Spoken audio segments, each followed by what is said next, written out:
बिस्मिल्लाहिर्रहमानिर्रहीम। अस्सलामु अलैकुम। इब्नुल अरबी बैठक में खुश आमदीद। आज दोबारा से एक नई नशिस्त के साथ हाज़िर हैं। आज हम दोबारा से अपनी किताब मलफूज़ात इब्नुल अरबी को देखेंगे।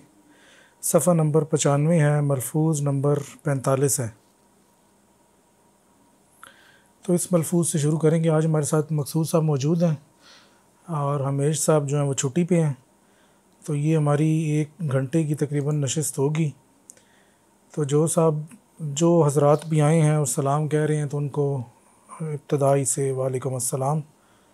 ख़ुसूसी तौर पे ये सोएब ख़ान साहब हैं और मेरे ख़्याल में समीना अज़मत साहिबा हैं। तो अपनी ये जो नशिस्त है इसको शुरू करते हैं।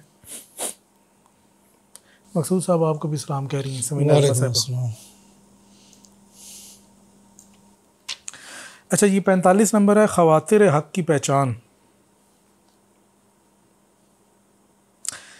इस्माइल इब्न सदक़ीन लिखते हैं, कहते हैं, फरमाते हैं, मैंने आप रज़ी अल्लाह अन्हो का ये कौल सुना और अपने ज़हन में बिठा लिया, ये जान कि हक़ ताला की तरफ से आए ख़्याल में कभी कोई हुक्म या किसी बात से मना नहीं किया जाता, क्योंकि हक़ सुब्हानहू अपने रसूल सल्लल्लाहु अलैहि वसल्लम की ज़बानी अमरो नहीं पहले ही बता चुका।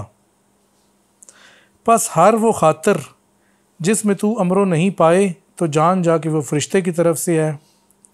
जहाँ तक खातिर हक़ की बात है तो वो तुझे मारफ़ इलाहिया बताती और गैबी मामलात दिखाती है या दिखाती हैं, और वो तेरी समात बसारत, तेरे हाथ और तेरा मददगार होता है, वग़ैरह वग़ैरह। ये जान और अल्लाह ही से मदद की दरख्वास्त है। तो इसमें शेख ने बस यही बताया कि हक़ ताला की तरफ से कोई भी ख्याल आए तो उसमें वो आपको कोई हुक्म नहीं डायरेक्ट देता, जिस तरह की शरीयत का हुक्म है।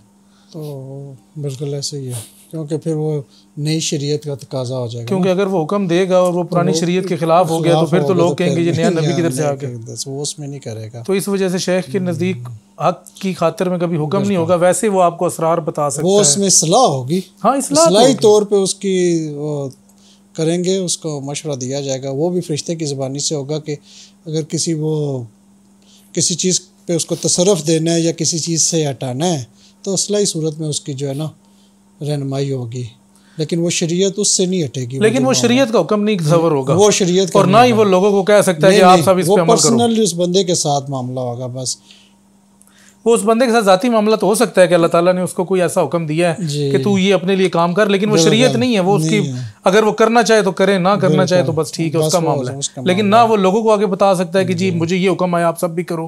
नहीं। और इस तरह से नहीं है कि वो लोगों को उसको मुकल्लफ कर दे और लोग भी समझे कि ये ऐसे बाद लोगों पे कशफ ऐसे वारिद हो जाता है और बड़े गुमराह भी हो जाते हैं। वो फिर अपने मुरीदों को भी कह देते हैं कि आपने इससे नहीं हटना। हाँ, ये अक्सर हम मिले हैं ऐसे लोगों से खुद। ये चीज़ें नहीं, वो बिल्कुल इस तरह हमारे प्रैक्टिकल में आई हैं, हमने देखी। अगर किसी पे कोई एक चीज़ आ जाए तो वो एक तो समझता है कि जी मैं पता नहीं क्या बन गया और अब सबको आगे तबलीग शुरू कर देता है। बैकग्राउंड में क्या था, उसकी क्या वो चल रही थी, अपनी किस सोच में वो गुम था, किस मामले में था, वो उसकी रहनुमाई के लिए उसको रोका गया या कहा गया, नसीहत की गई, तो वो उसकी पर्सनल ज़ाती तौर पे ना जो उसको अपनानी चाहिए थी, ना कि वो अपने आगे चलने वालों को पाबंद कर दे उस पर कि आप अब ये भी आप काम करें। तो अक्सर लोग यहाँ पे इस पे कशफ आ जाता है, बाद टाइम ये ख्यालात वहमी उसमें अलाम हो जाते हैं, लोग मुशाहदे में देख लेते हैं, लेकिन ये बड़ा नाजुक मामला है। यहाँ पे अक्सर मार खा जाते हैं लोग, इसी में ज़्यादा खैर मार खाते हैं। तो शेख ने कहा खातिर हक़ की बात है तो वो तुझे मारफ़ इलाहिया का बताती है और गैबी मामला दिखाती है।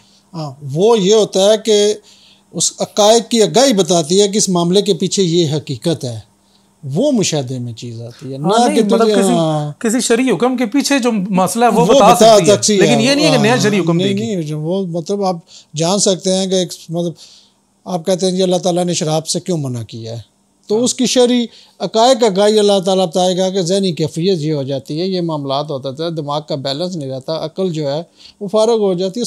पीछे जो भी जितना उसका लेवल है, जितनी इस्तादत वो अल्लाह ताला उसको बताएगा। वो ये नहीं कि अब लोगों को बताना शुरू, उस तरह का मामला खुल जाएगा। नहीं, अगर लोगों को भी वो उसकी हक़ाइक़ बता दे तो ठीक है, लेकिन वो कोई शरीयत का हुक्म नहीं है। शरीयत का हुक्म नहीं है। वो किसी चीज़ की जो है ना वो दलील खुल जाती है, उसके ऊपर हुज्जत खुल जाती है, वो एक लाख चीज़ है। अच्छा जी, आगे है मलफूज नंबर 46, फ़ना और बका की तफसील, आली मकामात के मारिफ। मैंने आप रज़ी अल्लाह अन्हु से ये सुना और अपने ज़हन में बिठाया, वसूल में फ़ना आला है क्योंकि उसके हुजूर तौहीद मुजर्रद ही दुरुस्त है, और जिसने उसकी हुजूरी पाई वो जान गया कि वो एक है, और जो उसकी हाज़रत तौहीद में अपने शहूद से बाकी रहा तो वो हकीकत तौहीद से बाहर है।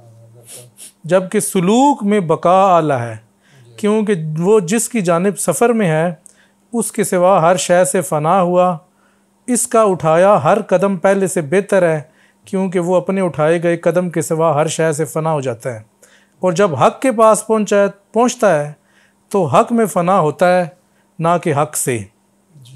आगे फरमाते हैं, मकाम फ़ना और बका में हमें नहर जोरी रहमहुल्लाह के दौर में उनसे बढ़कर कोई दिखाई ना दिया।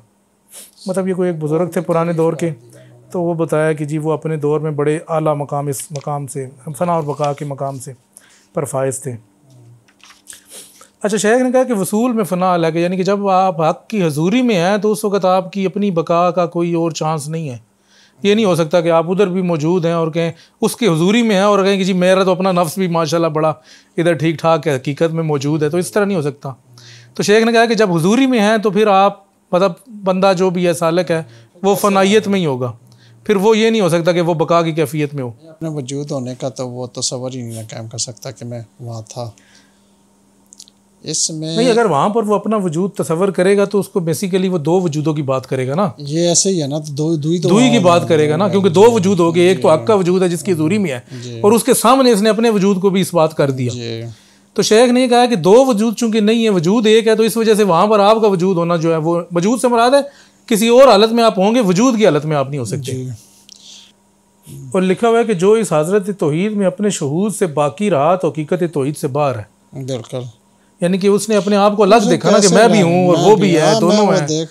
हकीकत शहूद से यही मरता है, देख रहा है, अपने आप को भी देख रहा है, हकीकत भी अपनी अलहदा से देख रहा है, वजूदी हकीकत देख रहा है और हक़ की हकीकत वजूदी अलहदा देख रहा है। तो वो तौहीद से तो वैसे ही बाहर हो गया, उसने तो दो वजूद देख लिए। दो तो करता है नहीं तसव्वुर शुरू से ही। इसमें असल में कुछ बुनियादी चीज़ें होती हैं जो अपने शेख अपने मरीद को जो है ना बता के फिर सफ़र कराता है।